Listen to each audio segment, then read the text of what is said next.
California Governor Gavin Newsom on Tuesday seemingly criticized Israeli Prime Minister Benjamin Netanyahu and compared his country to an apartheid state. At a book event for his memoir, Young Man in a Hurry, a memoir of discovery, Newsom questioned America's alliance with Israel amid the Iran conflict. Let's listen.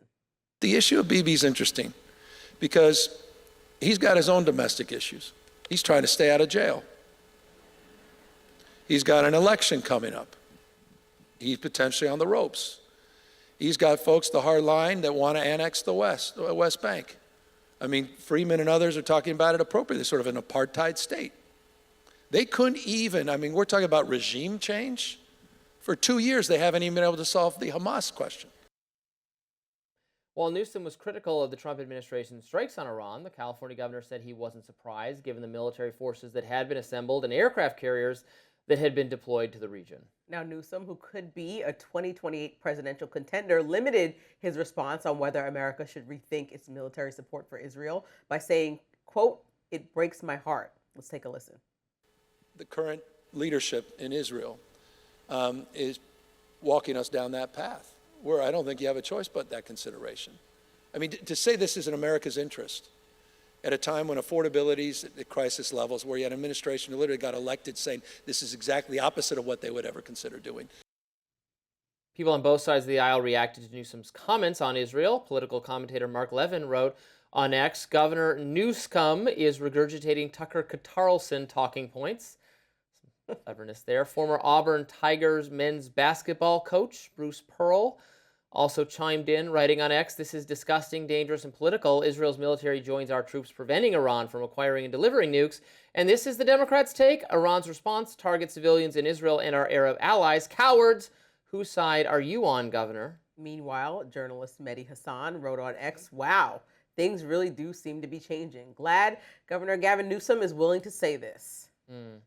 I mean, what he said was not all that objectionable to me. He said that we know Netanyahu faces political pressures, that he is the subject of investigations, that there is a hardline faction in Israel, even well to his right, that wants even more conquest, and that matters for Netanyahu government's policies, and that we were kind of dragged into this. And it's not, did he really say it was an apartheid state? I think he said that some people consider it an apartheid. He was giving himself a little out there. I didn't say it was an apartheid state. I know people are saying it's an apartheid state. But, you know, Mark Levin has a lot of, I keep saying Levin. He's Mark Levin. Is very on the alert for any defections from anyone in full-throated support of everything Israel is doing there, which is not really my ideology, and frankly not even where the energy on the right is. I think most the people on the right who are interventionist skeptics, who are wary of what we're doing in Iran, if they heard that, they would not really disagree with it. So the problem when we bring up words like Holocaust or apartheid or slavery is that the message doesn't even matter after that. Because once you do that, no matter what side of the aisle, and it happens too often, it just really, people hold on to that, latch onto it, and everything you said is just irrelevant because you compared it to a catastrophe that it actually just is not. It's something totally different, and it might go down in history as however it goes down, but it just is the moment that it is, and it's not that historic moment. And so the whole message gets lost. And so I think that that's an ineffective strategy as we talk about current affairs. But I think that people have to be able to have a nuanced conversation about what Americans are feeling and the relationship between Israel and America, because that is our ally. And we look back to what happened in the last few years, and a lot of people had feelings across the spectrum about what it means. But the immediate conversation in the aftermath, and even right now, is anti-Semitic.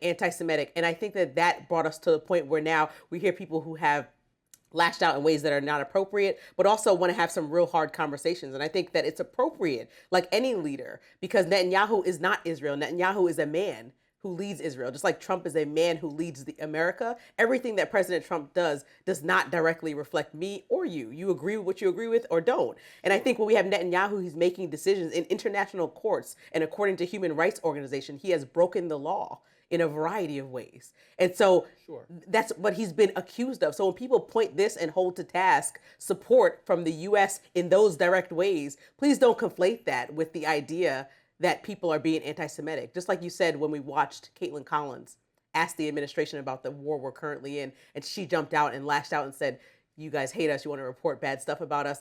That defense does not work, because I don't think that when people ask tough questions, they're necessarily trying to condemn an entire group or country. I think that they're asking a leader about choices they make that don't sit well with them, and we want them to be thoroughly explained. And I think we have to do a better job at breaking apart those conversations. And the minute that Newsom brings in an apartheid state, now we get back into, okay, well, and we don't need to go down that rabbit hole. We actually are in a brand new time. Somebody else brought that up. Right, not but that he was calling. But even as a politician, you understand that words live a life of their own after you speak them. Well, he's trying to keep the radical left side of the Democratic Party from turning on him, right? That this is the He's problem running for president. Kamala Harris faced, is that she had defections of partisan, of hardcore left people, not partisan, hardcore left people who were dissatisfied with the Biden administration policy on Israel.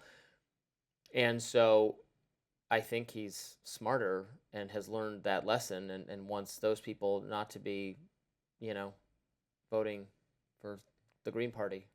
This is going to be, I mean, at least of the midterms. I think it's a little early to say what the biggest topic will be for 2028. But for the It's not gonna be midterms, the biggest topic. this But, is going to this is going to be high up there about what if, especially because now we're in our second conflict with Iran. There was a 12-day war a couple months ago, and now we're in this extended war that people are hoping will end, but it could realistically go through the midterms. Nobody knows at this point. So if that's the case, this is going to be one of the top questions asked by everybody running in that race. And depending on which president or potential president supports them on the Democratic and Republican side, that's going to say a lot, because what is the strategy of the people that you put into Congress?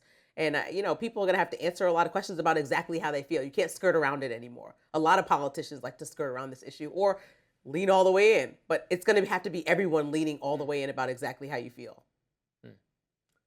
Up next, Ben Shapiro blasted comedian Dave Smith for calling America, quote, the worst terrorist organization in the world. We'll be right back.